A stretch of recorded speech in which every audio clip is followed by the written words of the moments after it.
चलो अब हम लोग क्या करेंगे, तुम्हारा features of composite scheme. Composite scheme का क्या खासियत है, तो हम लोग ऑलमोस्ट बहुत सारा कुछ किए, बुक से एक बार रीड करवा दे रहे, पहले एक बार देख लो। फीचर्स ऑफ कंपोजिट स्कीम, ये बहुत हेवी चीज़ है भाई, तो एकदम हेवी रकम याद कर लो इसका। Reduce rate of tax, GST का रेट देख लो, मैन्युफैक्चरर्स कितना 1%, रेस्टोरेंट एंड कैटरिंग सप्लायर कितना देखो 5%, और अदर सप्लाई ट्रेडर के ऊपर कितना तुम्हारा 1%। तो तुम अपने एग्जाम के लिए इतना याद रखोगे कि कंपोजिट स्कीम में 1% है और 5% है, और ये 5% सिर्फ और सिर्फ किसके लिए बोला, रेस्टोरेंट और कैटरिंग सप्लाई। आजकल जो आदमी लोग शादी उदी कर रहे हैं, समझ में आ रहा बात, रहमत की हल्दी तो फलाना की मेहंदी, ये ऐसे कर करके जो हर फंक्शन इतना हेवी से सज रहा है, तो उसके लिए तो तुमको क्या चाहिए, कैटरिंग सर्विस चाहिए। तो कैटरिंग सर्विस वाला अगर कंपोजिट लेता है तो इसको कितना टैक्स देना, 5%, 2.5% देगा सेंट्रल को और 2.5% देगा स्टेट को। 1% है तो आधा परसेंट जाएगा सर भारत को, मतलब क्या बोला जाए, सेंट्रल गवर्नमेंट, और बाकी का आधा परसेंट किसको जाएगा, एसजीएसटी में। ठीक है भाई। उसके बाद देख लो पॉइंट नंबर 2 में क्या बोला है, आईटीसी नॉट अवेलेबल। क्या इन लोग को आईटीसी मिलेगा? आईटीसी मतलब बोला था आईटीसी होटल का आईटीसी आईटीसी होटल का बात कर रहे लोग। Input tax credit, input tax credit not available, a person who have composite scheme shall not be entitled to credit of input. इन लोग को इनपुट नहीं मिलेगा। नॉट टू कलेक्ट टैक्स, देख लो क्या लिखे, क्या लोग जीएसटी का पैसा कलेक्ट भी कर सकता है। A person to have composite scheme can not collect GST from the recipient of the supply. GST payable on his outward supply shall be paid by him only out of his pocket. देखो normal GST में क्या है, Domino's pizza वाला pizza खाने वाला से लेता है जीएसटी, लेकिन अगर तुम कंपोजिट स्कीम ले लिए तो डोमिनोज वाला सामने कस्टमर से लेगा नहीं, उसके 1% का पैसा किसका देने होगा, अपने ही पॉकेट से। ये है दूसरा परेशानी, हाँ अपने ही सेल प्राइस से देने होगा। Person having several branch, tax on exempted good, tax at usual rate, हाँ quarterly payment and annual return. तो पॉइंट नंबर 7 को इंपॉर्टेंट मार्क कर लो।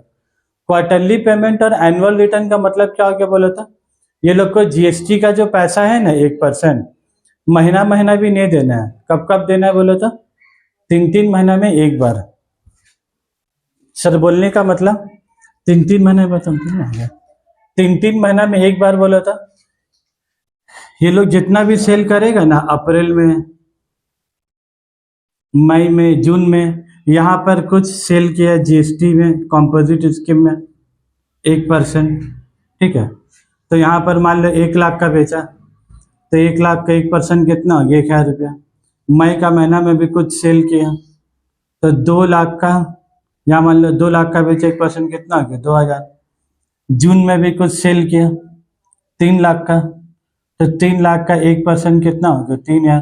तो सब मिला के इसका जीएसटी कितना आ गया बोलो, टोटल जीएसटी कितना है, 3 तो 5 है, 6000 रुपया। तो ये देना 1000 रुपया कब, उसको अप्रैल में, लेकिन कंपोजिट आदमी वाले लोग को पैसा कब पेमेंट करना रहता बोला तो क्वार्टरली पेमेंट करना रहता।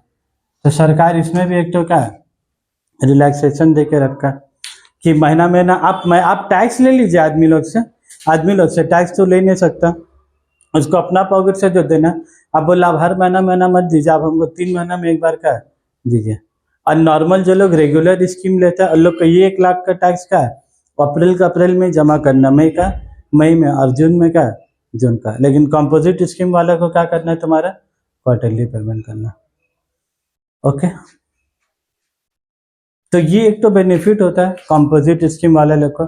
एक तो लोग को क्वार्टरली जमा भी करना होता है और रिटर्न भी क्वार्टरली जमा करना होता है, मतलब 3 महीना में एक बार, मतलब 1 साल में कितना बार करना है, लोग को 4 बार रिटर्न।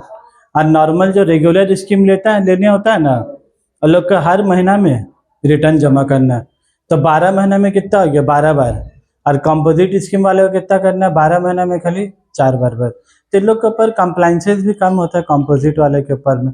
इन लोग को सरकार छोटा नजरिए से दिखता है। तुम समझो 1.5 करोड़ रुपया कमा रहा सरकार, क्या बोले तेरे बच्चा, और हम लोग घर में अगर कोई 1.5 करोड़ कमाएगा तो उसको गोदी में उठा के रखेगा। अरे बाबू पानी है, तो उठ के भी मत जा, ला के दे रहे और पानी, रुक जाओ अभी लेके आ रहे एक जगह और पानी। हम लोग 1.5 करोड़ कमा लेंगे तो क्या है, अलग ही लेवल की इज्जत हो जाएगा। सरकार के हिसाब से 1.5 करोड़ मतलब क्या है, अभी छोटा बच्चा है भी, बोल रहा है अभी तो बच्चा है, अभी तो 3-3 महीना में रिटर्न फाइल कर, जब उससे ज्यादा कमाएगा तब मंथली रिटर्न क्या है, तब फाइल करने होगा।